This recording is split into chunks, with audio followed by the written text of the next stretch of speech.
Agarwal homeo clinic. मैं doctor Pankaj Agarwal और मेरे साथ बाल रोग विशेषज्ञ होम्योपैथी डॉक्टर सलेहा अग्रवाल। तो आज ये बड़ा ही एक बहुत बहुत ज़रूरी विषय है जिस पे बहुत अच्छी जानकारी आप सब लोगों के साथ मैं और doctor Saleha Agarwal homeo clinic से शेयर करना चाहते हैं।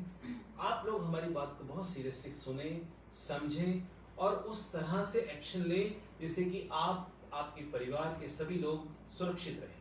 तो आफ्टर ऑल ये ब्लैक फंगस की बात कहाँ से आ गई, ये इसका नाम ब्लैक फंगस क्यों है और पूरा देश इससे डरा हुआ क्यों है, आप जान के हैरान होंगे। इस समय हमारी 29 जो हमारी स्टेट्स हैं टोटल इंडिया की, उनमें से 7 स्टेट्स ने इसको एक नोटिफाइड डिजीज डिक्लेयर कर दिया। यानी कि अगर ये बीमारी किसी भी पेशेंट में इन राज्यों में आती है तो सरकार की अथॉरिटीज को उनके बारे में बताना जरूरी है सो दैट उसके हिसाब से एक्शंस लिए जाएं।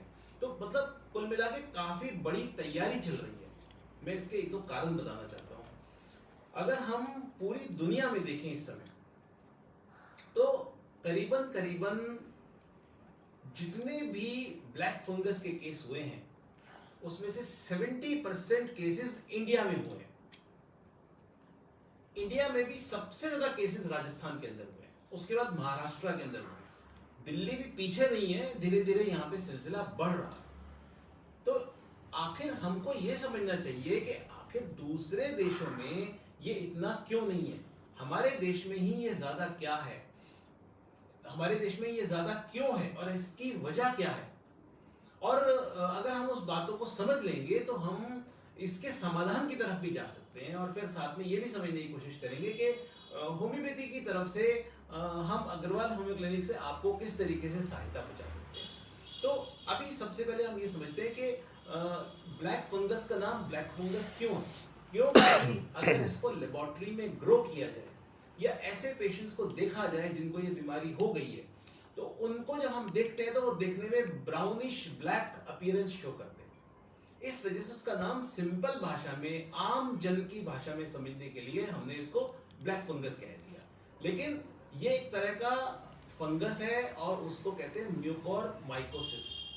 ये कहाँ होता है, ये हवा में होता है, ये मिट्टी में होता है, ऐसी जगह जहां पर नमी है, ऐसा मौसम जैसा हमारे देश का जो मौसम है जिसको हम एक तरह से गर्म प्रदेश कहते हैं, ट्रॉपिकल सब ट्रॉपिकल जोन कहते हैं, ऐसी जगहों में ये फंगस ज्यादा होता है। तो हमारा क्लाइमेटिक जो कंडीशन है वो इस तरह के इसके जो स्पोर्स होते हैं, इसके जो एक तरह से इसके जो बीज होते हैं उनको पनपने में बहुत अच्छा मौका देता है इस हमारे देश के क्लाइमेट के अंदर। इस कारण ये यहाँ ज्यादा है, ऑस्ट्रेलिया में नहीं है इतना, दूसरे और यूरोपियन कंट्रीज में नहीं है इतना, यहाँ ज्यादा है क्योंकि क्लाइमेट इनके लिए बहुत सूटेबल है यहाँ पर। दूसरी बात ये है कि बहुत सारी बातें आप जानते हैं कि बहुत गलत इस्तेमाल स्टेरॉइड का, मैं कह रहा हूँ गलत इस्तेमाल स्टेरॉइड का सबसे ज्यादा नुकसान कर रहा है। ये बातें आप जानते हैं। मैं आज आपसे वो बातें करने वाला हूँ जिस तरफ नजर नहीं गई है। जैसे कि एक तो हमारा क्लाइमेट ऐसा, दूसरा हमारे यहाँ हम सच है, आप लोग मेरे से एग्री करेंगे, हम साफ सफाई के मामले में बहुत ज्यादा कॉन्शियस नहीं है। हम पर्सनल हाइजीन के तो बहुत केयरफुल हैं लेकिन हम कम्युनिटी सोशल हाइजीन को हम बिल्कुल ध्यान नहीं देते हैं। तो मैंने जैसे बहुत बार देखा कि लोग सेकंड फ्लोर पे रहते हैं, नीचे उतरे तो मास्क भूल गए। अभी मास्क इसलिए लगाना ज्यादा है हमारे यहाँ जरूरी क्योंकि चालान हो जाएगा, कोई टोक देगा। तो नीचे से फोन किया, ऊपर से मास्क गिरा दो, और ऊपर से गिरा दिया। अब क्योंकि हल्का है, कपड़े के जैसा है, हवा में इधर उधर हिल गया, जमीन पे गिर गया। मैंने जमीन से उठाया मास्क अपना, झाड़ा और मैंने लगा दिया। अब आप बताइए, एक तो मैं वही मास्क 5-5 दिन 10-10 दिन यूज कर रहा हूं बिना धोए, दूसरा वो कहीं पे भी गिर गया मुझसे, मैंने ऐसी ऐसी उसको झाड़ के लगा लिया। और जब हम इसको लगाते हैं, एक तो क्लाइमेट ह्यूमिड है, क्लाइमेट जो है वो नमी भरा है, जब मैं इसको लगाता हूं तो मेरा मास्क स्पेशली नमी भरा हो जाता है। अचानक से मैं एसी में, एसी से बाहर मुझको जुकाम लगना चालू हो गया। बस ये समझ लो यही शुरुआत है। आज के टाइम में ये ध्यान देना इंपॉर्टेंट है कि अगर आपको जुकाम हो गया है और वो 3 दिन से ज्यादा हो गया है, आपको कोविड नहीं है, ये नहीं है, वो नहीं है, नहीं, इसको जल्दी से ट्रीट करना जरूरी है। और मेरा कहना यही है आप सब लोगों से कि अगर आप जुकाम जैसी बात जो कि बड़ी सिंपल थी, जिसके साथ हम कहते हैं दवा नहीं खानी चाहिए, अब ये नहीं चलेगा। और दवा क्या खानी चाहिए? होम्योपैथिक दवा खानी चाहिए। नहीं तो क्या होगा, आप क्या करने लग रहे हैं, आप जिस भी तरह की दवा पे जाते हैं उसमें किसी ना किसी रूप में स्टेरॉइड का इस्तेमाल होता है। तो unhygienic lifestyle, unnecessary use of steroids, steroids doctors को भी कोविड होने पे 6 दिन से पहले नहीं देना चाहिए, लेकिन मैं देख रहा हूं पहले दिन से चालू होता है। ऐसे लोग जो अपनी मर्जी से स्टेरॉइड खा लेते हैं, ऐसे केमिस्ट जो डोज बना के देते हैं उसके अंदर खिला देते हैं। एक और बहुत बड़ा फैक्टर है डायबिटीज मेलाइटिस। कैसा? Uncontrolled underlying diabetes. 2 कंडीशन है डायबिटीज में, जिसको है वो पता है, वो कोशिश करता है मैं कंट्रोल में रखूं। लेकिन पहली कंडीशन जो अनकंट्रोल्ड है, जिसका डायबिटीज, वो परवाह ही नहीं करता है। या एक आदमी कहता है मैं तो टेस्ट ही नहीं कराता और उसको डायबिटीज है, और वहां पर जा गया वो डॉक्टर के पास, टेस्ट आने में 1 दिन लगेगा, उससे पहले दवा स्टेरॉइड की चालू हो गई और केस में कुछ का कुछ हो जाता है। ये सब वो कंडीशंस हैं जो सबसे ज्यादा प्रोन टू म्यूकोरमाइकोसिस हो रहे हैं, ब्लैक फंगस हो रहे हैं। एक बहुत इंपॉर्टेंट इंफॉर्मेशन मैं बता दूं कि आखिर इससे पहले की भी तो कंडीशंस हैं, बहुत सारी आर्थराइटिस की कंडीशंस हैं, बहुत सारी और ऐसी बीमारियां हैं जिसके अंदर अच्छी खासी डोज स्टेरॉइड की दी जाती है, पहले से दी जाती है। ब्लैक फंगस के केसेस इतने सारे नहीं आते थे। आखिर ऐसा क्या हो गया कोविड-19 के टाइम में ही ज्यादा आ रहे हैं? देखिए, उसकी एक बहुत बड़ी वजह है, मल्टीपल फैक्टर्स ऐसे हो गए कि पहली बात तो सबसे आसान और सबसे अच्छी जगह इस फंगस के लिए हमारा रेस्पिरेटरी सिस्टम है, नाक से लेके लंग्स तक का। एक तरफ तो हमारी इम्यूनिटी कॉम्प्रोमाइज्ड है, चाहे तो किसी बीमारी से, चाहे तो स्टेरॉइड से।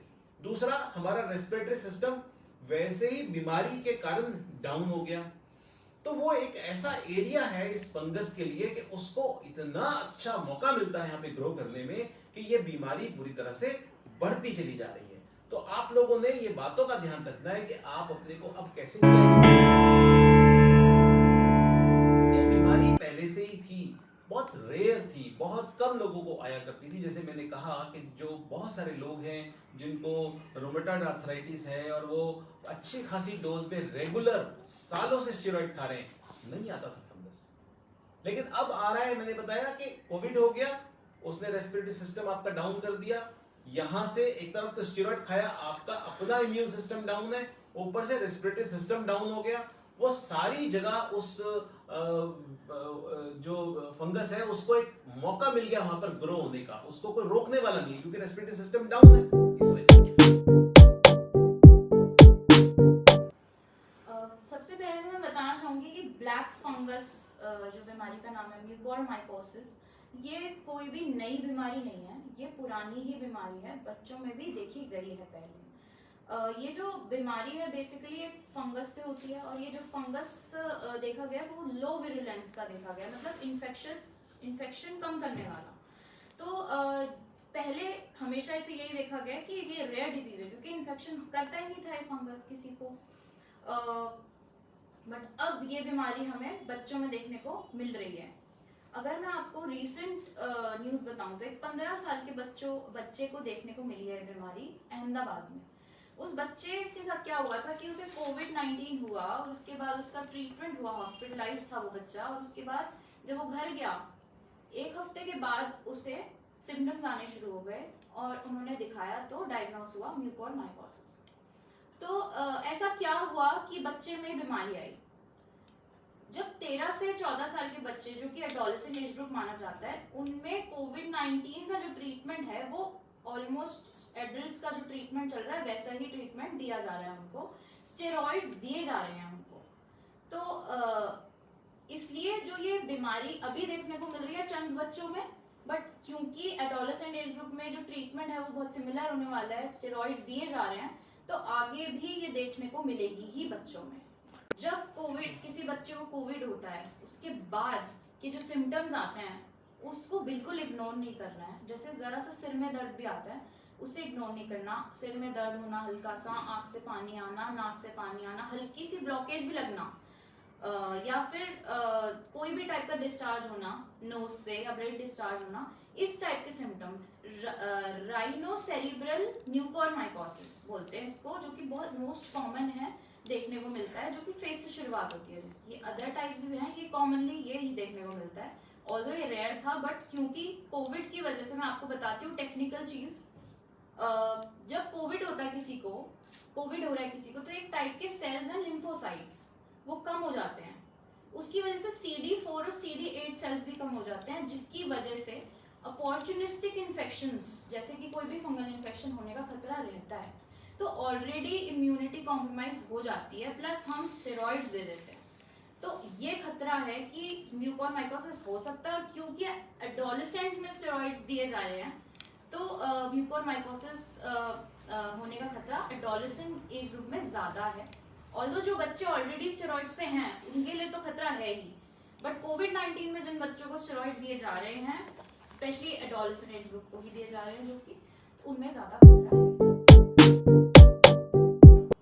ये एक बहुत ज़रूरी बात है समझनी। और आप ये समझ लीजिए कि जिसको म्यूकोरमाइकोसिस हुआ और अगर थोड़ा सा भी लेट हो गया अगर इसको पकड़ने में, समझने में, इलाज करने में, तो 50% ऑफ द केसेस जो हैं वो ऐसे हैं जो फैटल होते हैं, जो नहीं बच पाते हैं, या उनके साथ कोई ऐसा डिफेक्ट हो जाता है कि वो जीना नहीं चाहते, आँख की रोशनी चली गई।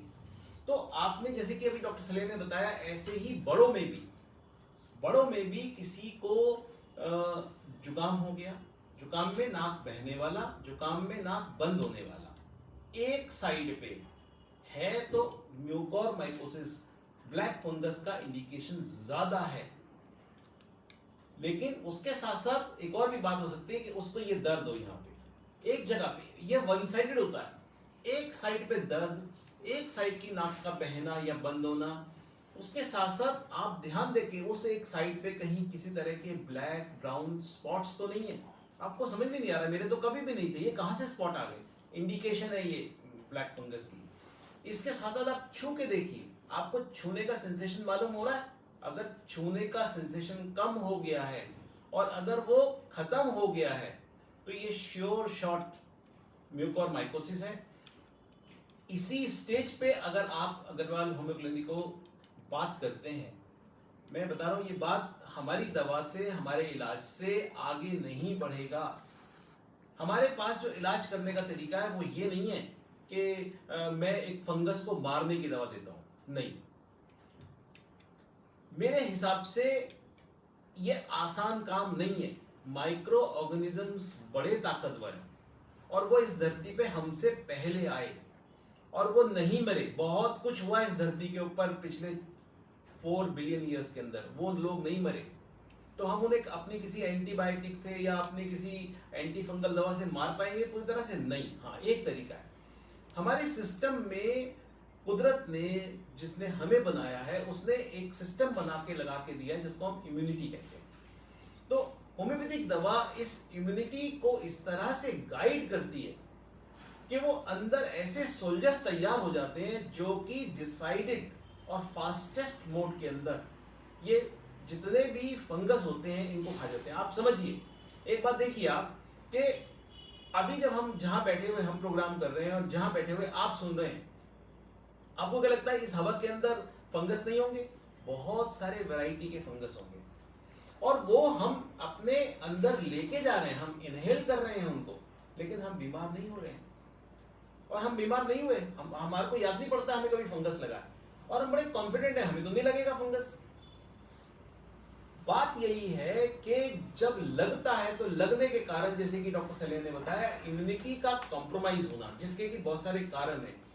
एक और इसका बहुत बड़ा कारण है, वो भी हाइजीन से रिलेटेड है, कि कोई पेशेंट आईसीयू में है और उसको ऑक्सीजन लगा है और पता लगा कि वो ऑक्सीजन को जो थोड़ा हमको ऑक्सीजन को ना पानी से निकालना पड़ता है, गंदा पानी ले लिया या साफ डिस्टिल्ड वाटर नहीं था, उसका बैग अच्छे से साफ नहीं था, या कोई भी इस तरह की जितनी भी हॉस्पिटल केयर की बातें होती हैं, आजकल प्रेशर बहुत है, आजकल जितनी केयर होनी चाहिए वो पूरी कोशिश के बाद भी कहीं कोई दोष कमी रह ही जाती है, पेशेंट आगे जल्दी से शिफ्ट करो करके कहीं ना कहीं दोष रह जाता है। तो मेरा बताना यह है कि होम्योपैथिक इलाज करने से आपको बहुत जल्दी फायदा होगा, लेकिन होम्योपैथी में आप पहले आने की कोशिश करिए, आखिरी में जब उस दवा से कुछ नहीं हो रहा है तो मेरे पास में एक दवा होगी उससे वो हो जाएगा, ऐसी बात नहीं करनी चाहिए। कोशिश तो हम उस केसेस में भी कर रहे हैं, वहां पर भी हमारे पास रिजल्ट हो सकता है, लेकिन earlier the better. Loss of time is a loss of life. जब हम ठीक ठाक हैं तो हमें फंगल नहीं लग रहा, ऐसा क्या सिस्टम काम कर रहा है? मेरी दवा उसी सिस्टम को बूस्टअप कर देती है, उसी सिस्टम को एनहांस कर देती है, स्पेसिफिक टू ये वाला फंगस। इस तरह से बूस्टअप कर देती है कि दोबारा से आपके अंदर वो ताकत आपके इम्यून में आ जाती है कि वो ये सब तरह के फंगस को वहां से हटा देता है। तो ये वो तरीका है, जबकि आपसे मैं सिम्टम्स पूछूंगा आपको क्या क्या हो रहा है, आप मुझे बताएंगे कि मेरे को एक साइड पे दर्द है, मेरे को राइट साइड पे दर्द है, मेरे लिए राइट साइड बहुत इंपॉर्टेंट है। इसके साथ में मेरे को ये कि भाई यहाँ पर मेरा नाक बंद रहता है, नाक बंद रहता है तो लोग बताते हैं कि नाक मेरा कमरे में तो बंद रहता है, लेकिन अगर मैं बाहर खुली हवा में चले जाऊं तो वहां मेरे को ठीक हो जाता है। मेरे लिए ये इंपॉर्टेंट बात है। क्लाइमेट का इफेक्ट क्या है, किस तरह के कमरे में या खुली हवा में उसका क्या इम्पैक्ट है, हम इस तरह की डिटेल बातें, कॉमन बातें आपसे पूछते हैं। किसी को क्या हो रहा है, ठंडे पानी से मैं नहा लूं तो मुझको बहुत आराम लगता है, ये मेरे लिए बहुत इंपॉर्टेंट है। तो ये मैंने कुछ एग्जाम्पल बताया कि हम ऐसी बातों पे जाते हैं और उनके जरिए हम अपनी दवा का सिलेक्शन करते हैं। हमारे पास में करीबन नहीं हो तो 100 के करीबन ऐसी दवाएं हैं जो कि इस बीमारी के लिए इस्तेमाल हो सकती हैं, लेकिन 100 में से मुझे एक देनी है ना आपको, कैसे चुनूंगा? आपके जो सिम्टम्स हैं उसके बेसिस पे मैं उसको सिलेक्शन करूंगा। तो वो हमारा एक बहुत शुरुआत में 10-15-20 मिनट का एक थोड़ा सा डिटेल इंटरव्यू होता है पेशेंट के साथ, उसके फैमिली के साथ, जो भी कोई हमारे से अच्छे से बात करता है। पेशेंट से बात करना बड़ा जरूरी है, आके मिले ना, हमारे से वीडियो कंसल्टेशन करे, लेकिन एक बारी बात मैंने बताया जिन बच्चों में स्पेशली कोविड हो चुका है, जिन बच्चों को, उन बच्चों कोविड होने के बाद जो रिकवरी फेज होता है उसमें कोई भी सिम्टम इग्नोर नहीं करना, जैसे कि कोई सिर में दर्द, आंख से पानी आना, आंख में दर्द होना, वही एक साइड होना, और फेस पे कोई सेंसेशन फील होना या दर्द फील होना, या फिर नोज में कहीं कोई दर्द फील होना, पानी आना, ब्लडी डिस्चार्ज होना, इस टाइप के सिम्टम, या फिर कोई अलग सिम्टम जैसे वीकनेस होना या कुछ भी ऐसा जो कि डिफरेंट हो। क्योंकि जरूरी नहीं, बीमारी एकदम से, जब बीमारी आती है उससे पहले बीमारी होने की ना तैयारी भी होती है, तो उसके उस जो तैयारी वाला टाइम होता है उसमें बच्चा ऐसे सिम्टम दिखाता है जो बीमारी के सिम्टम नहीं होंगे, पर कुछ अनयूजुअल सिम्टम होंगे जो हमारे लिए बहुत इंपॉर्टेंट होते हैं पूछने के लिए। जैसे वीकनेस होना, बच्चा बहुत रो रहा है, कुछ अनयूजुअल कर रहा है जो रोज में नहीं करता है, तो ये सब बहुत इंपॉर्टेंट है। और स्पेशली मैं उन पेरेंट्स से बोलना चाहूंगी जिन्हें ऑलरेडी, जिन बच्चों को स्टेरॉइड्स चल रहे हैं, बहुत छोटे छोटे बच्चे हैं या फिर 10 साल की उम्र के कम बच्चे हैं जिनको ऑलरेडी स्टेरॉइड्स दिए जा रहे हैं, जैसे कि किसी को अस्थमा है या फिर ब्रोंकाइटिस है, जल्दी स्टेरॉइड दिए जाते हैं, या फिर स्किन की कोई कंप्लेंट है, टॉपिकल स्टेरॉइड्स यूज किए जाते हैं। तो ऐसे बच्चों में ऑलरेडी स्टेरॉइड्स चल रहे हैं और अगर कोविड हो जाता है ऐसे बच्चों को तो बहुत खतरा है। हाँ कर सकता है ना, बिल्कुल कर सकता है। अब मान लीजिए कि किसी के साथ में अगर इन्फ्लेमेटरी बाउल डिजीज है, उसके अंदर पेट की ऐसी तकलीफ है जिसके अंदर आम तौर पे लेट्रिन में खून आता है उसको, तो इस तरह की कंडीशंस के अंदर आपके साथ में ज्यादातर स्टेरॉइडल ट्रीटमेंट चल रहा है या तो चलाया गया है, ऐसे लोग इस बीमारी के लिए बिल्कुल प्रोन टू है, ब्लैक फंगस के लिए। तो एक मैसेज मैं आप सब लोगों से बोलना चाहता हूं, जिन लोगों को कोविड हुआ है, माइल्ड से लेके severe, and they are blessed with the God के वो अब इस समय पे अपरेंटली ठीक हैं, इस समय से लेके आने वाले 6 महीने तक आप किसी भी तरह की कॉम्प्लिकेशंस के लिए प्रोन टू है। वो ब्लैक फंगस हो सकता है, वो हार्ट रिलेटेड हो सकता है, वो कुछ भी और बातें हो सकती हैं। तो इस 6 महीने तक के लिए सबसे अच्छा तरीका यही है आप लोग के सामने कि आप होम्योपैथिक इलाज करें। कैसा होम्योपैथिक इलाज करें, ऐसा डॉक्टर जो अग्रवाल होम क्लिनिक में बैठ के आपको सारी डिटेल लेकर के उसके बाद आपको दवा देता है। अगर आप ऐसा करेंगे तो आप इस बीमारी और इसकी कॉम्प्लिकेशन से, चाहे वो ब्लैक फंगस हो, चाहे वो हार्ट हो या जो भी है, मैं ऐसे सारे केसेस कर रहा हूँ, बहुत अच्छा रिजल्ट हो रहा है। आप लोग भी एक बार होम्योपैथी को एडॉप्ट करें। मैं कहता हूँ होम्योपैथी हील्स, मेरा होम्योपैथी हील्स कहने से एक मतलब है, होम्योपैथी हील्स का मतलब होम्योपैथिक इलाज आपको ठीक करता है, और दूसरा होम्योपैथिक इलाज आपको बीमार होने से बचाता है। ये दोनों बातें हैं इस इलाज के अंदर। और आज का चॉइस ऑफ ट्रीटमेंट क्या होना चाहिए? ऐसा जो आपको ठीक करे और ऐसा जो आपको बीमार होने से बचाए। देखिए, पहली बात तो ये एक इन्फेक्शियस डिजीज है, यानी कि एक कहीं ना कहीं कोई ना कोई आपको इन्फेक्टिंग एजेंट चाहिए। लेकिन हर इन्फेक्टिंग एजेंट की अपनी एक पोटेंशियलिटी होती है, एक ताकत होती है कि वो कितना बीमार करने की आपको ताकत रखता है। तो जो कोविड का वायरस है उसकी ताकत बहुत ज्यादा है, उसके कंपैरिजन में ब्लैक फंगस का जो फंगस है उसकी ताकत बहुत कम है। वो आपको बीमार नहीं करता है। जैसे मैंने आपको कहा कि आप और मैं जहां बैठे हैं यहाँ पर भी फंगस घूम रहा है, आपको मेरे को बीमार नहीं कर रहा है वो। तो इसकी ताकत इतनी नहीं है कि वो आपको आसानी से बीमार कर देगा। मेरे पास में कोई ब्लैक फंगस का केस आएगा, मैं उसको बैठा करके अपने क्लिनिक देखूंगा, मुझे कुछ नहीं होगा उससे, आपको भी डरने की तो लेनी चाहिए। मैंने कहा ना, होम्योपैथी हील्स मतलब आज आप कहीं ना कहीं छोटे रूप में भी अपनी इम्यूनिटी को कॉम्प्रोमाइज करके हैं, चाहे वो डर के कारण या कोई भी आपकी अंडरलाइंग एग्जिस्टिंग डिजीजेस हैं। तो आज मेरा पर्पस मेरी दवा से ये है कि मैं आपकी इम्यूनिटी को इस तरह से बूस्टअप कर दूं अपनी दवा से, अपने इलाज से, कि आपको वो ताकत अंदर ऐसी बनी रहे कि कोई बैक्टीरिया, कोई वायरस, कोई फंगस आपके पास आए लेकिन उसको डोर ही ओपन नहीं मिलेगा, अंदर कहां जाएगा? जाने की कोशिश करेगा तो मार दिया जाएगा। आपके इम्यून के सोल्जर्स वहां पे खड़े रहेंगे। मेरी दवा वो ताकत बढ़ा के रखेगी, तो जरूर लें। ठीक। नमस्कार, आप सब लोग जुड़े, धन्यवाद। आप लोग आगे भी जुड़े, जो आपके सवाल हो वो आगे भी पूछें, तो जरूर मैं बहुत अच्छे ढंग से उस सब चीजों के बारे में बताना चाहूंगा। धन्यवाद, नमस्कार। थैंक